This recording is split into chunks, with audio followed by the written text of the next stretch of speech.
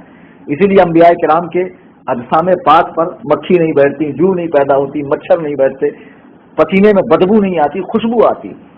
اب حضور جہاں دفن ہے وہیں ابو بکر و عمر دفن ہے. آپ یہ سوچے وہ کس مٹی سے بنے؟ ارے بھائی قرآن کی آیت ہے نا یار، اس میں کوئی حدیث بھی نہیں ہے. منہا خلقناکم وفیہا نعیدکم ومنہا نخرجکم تارۃ اخری، ہم نے تمہیں اس مٹی سے بنایا، اسی میں لے جائیں گے، اسی سے اٹھائیں گے. تو بھائی حضرت علی اس مٹی سے کیوں نہیں بنے؟ تو ایسی تو بے شمار چیزیں ہیں. اور یہ قیاس ایسا بھی نہیں ہے کہ کوئی بہت بھونڈا قیاس ہے، یہ تو اتنا معقولیت پسند ہے اور اتنا زیادہ قرین قیاس ہے یہ باتیں کہ ہر کوئی ذی عقل اس کو سمجھے گا. خیر آپ کے ذمہ جو ہم نے کام رکھا ہے اسے آپ انجام دیں. یہ لو اب حدیثیں یار، اب ہم نماز نہیں پڑھے، ہم لوگ تھوڑی مغربین ظہرین عصرین کرتے ہیں.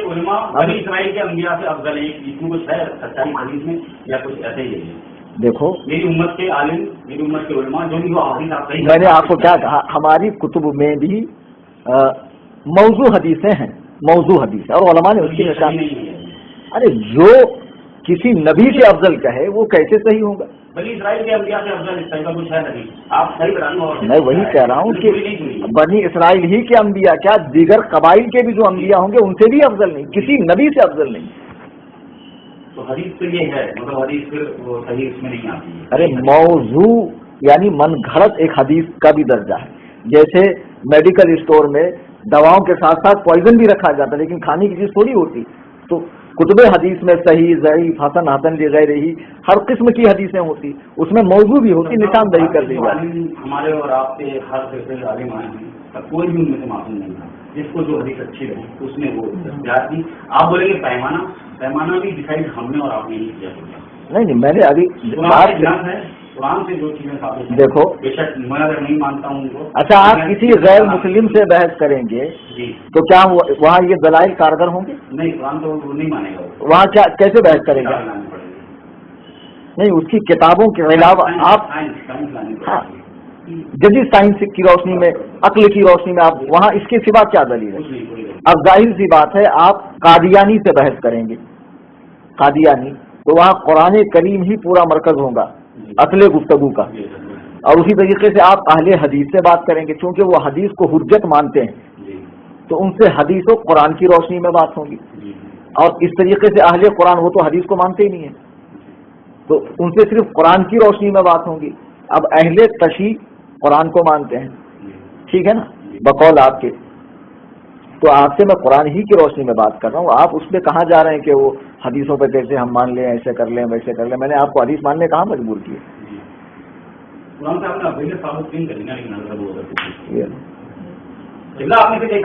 والذی جاء بالصدق وصدق به اولئک هم المتقون. یہ آیت کریمہ کا موقع نزول دیکھو، سورہ زمر کی آیت نمبر 33. نہیں میں اس کا موقع نزول بتا رہا ہوں آپ کو کیا ہے. حضرت ابو بکر ایک جنگ کے موقع پر رسول اللہ صلی اللہ علیہ وسلم نے صحابہ سے اسلام کی مدد کے تعلق سے فرمایا، تو جس سے جو بن پڑا وہ لے کر آئے. اب یہ موقع ایسا تھا کہ حضرت عمر نے کہا آج میں ابو بکر پہ بازی مار لے جاؤں گا، اور وہ ایسے کہ ابو بکر تو مالی اعتبار سے کمزور ہیں، تو آج میں اپنی آدھی دولت اسلام پہ خرچ کر کے سرکار کا چہیتا اور قریبی بن جاؤں گا. وہ آدھا مال لے کر، اور یہاں حضرت ابو بکر کے گھر میں جو کچھ تھا سب کے سب لے کر آ گئے. تو پھر رسول اللہ صلی اللہ علیہ وسلم نے فرمایا ابو بکر، عمر سے پوچھا عمر کیا چھوڑا؟ کہا آدھا مال چھوڑا. ابو بکر سے پوچھا آپ نے کیا چھوڑا؟ بولے اللہ اور رسول کو چھوڑا. اس موقع پر یہ آیت کریمہ اتری، اور اس کا ایک موقع نزول یہ بھی بتایا جاتا ہے کہ معراج کا جو واقعہ نا اس کی تصدیق بھی سب سے پہلے حضرت ابو بکر صدیق نے کی. آپ کو پتا ہوگا نہیں بات؟ جب ابو جہل نے کہا کہ ابو بکر یہ بتاؤ کوئی شخص یہ کہے کہ میں رات کے مختصر سے حصے میں ساتواں آسمان گیا، جنت جہنم گیا، سدرۃ المنتہا گیا، تم مانو گے؟ ابو بکر نے کہا اس سے بڑا جھوٹا کون ہوگا جو ایسی بے تکی باتیں کرے.